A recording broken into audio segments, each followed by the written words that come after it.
For more than 30 years, toxic chemicals tainted the ground at Camp Lejeune in North Carolina, exposing both veterans and civilians to contaminated drinking water. That exposure has led to all kinds of illnesses and conditions for thousands. For years, those affected have complained about the lack of support from the VA, although medical care and disability benefits for many conditions are supposed to be covered. But now a new law was signed into effect in August that may provide a way for impacted families to get justice. Trooper Steve joins us now for this week's Serving Those Who Served. That's right, ladies. Camp Lejeune veterans have long faced serious issues while trying to get their benefits. We've done multiple stories right here at News 6 about their use of subject matter experts and the high denial rates that come with them.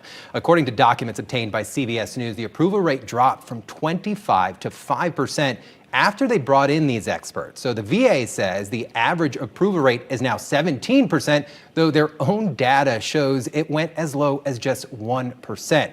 That's why the Camp Lejeune Act of 2022 is so important and why local and U.S. Army Reserve JAG attorney Major Alexis Carter joins us now. Major, it is a pleasure to have you here. Thank you for joining us. Thanks for having me, Trooper Steve. Good morning. Good morning to you. So kind of explain a little bit, if you can, what specifically is this act? Okay, so this act is part of a broader range of laws that should have allowed families, soldiers, even their estates to file claims for the government for injuries and illnesses related to contaminated water at Camp Lejeune. Not only that, if the claim is denied, they can now file for a lawsuit in federal court. So what type of illnesses are we seeing from this type of situation over at Camp Lejeune? We have even numbers that over 100 breast cancer from males come from this location. Exactly. So as rare as breast cancer is in males, we're seeing hundreds of men developing breast cancer. Other illnesses that are listed as well are kidney cancer, bladder cancer, non-Hodgkin's lymphoma, and even Parkinson's disease.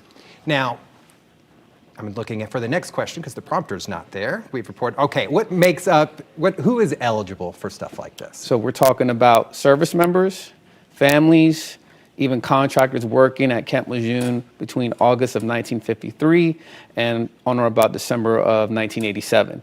You have to show that you've been living there for at least, or working there for at least 30 consecutive days, and as well as obviously an illness connected to your service there. Now, as a military vet myself, standing next to a JAG guy is a big deal. Cool. All right. So you've obviously practiced law. Yes. In the military. Yes. You are also a civilian attorney. Correct. With this specifically, for you personally, have you experienced red tape through this process so far? Well, it's a relatively new process, okay, right? So we're talking about this act was just signed into law back in August of 2022.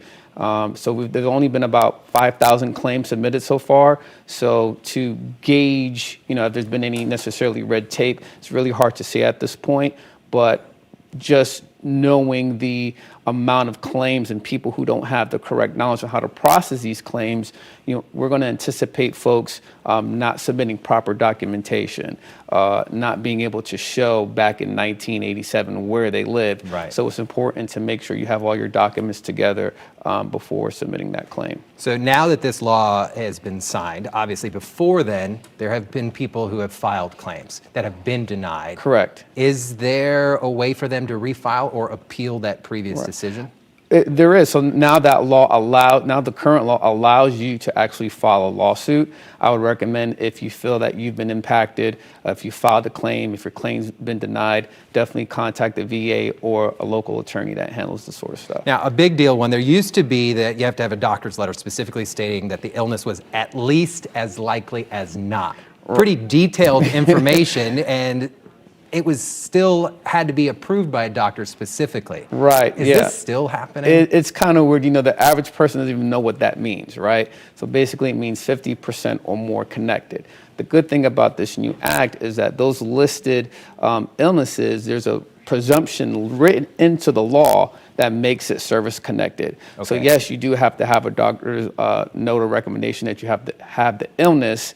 But in terms of having to prove or show, there's a presumption that it's service connected for certain illnesses. If someone out there right now thinks that this could be something that they should be looking into, what should they be doing? Contact their physician and contact the VA.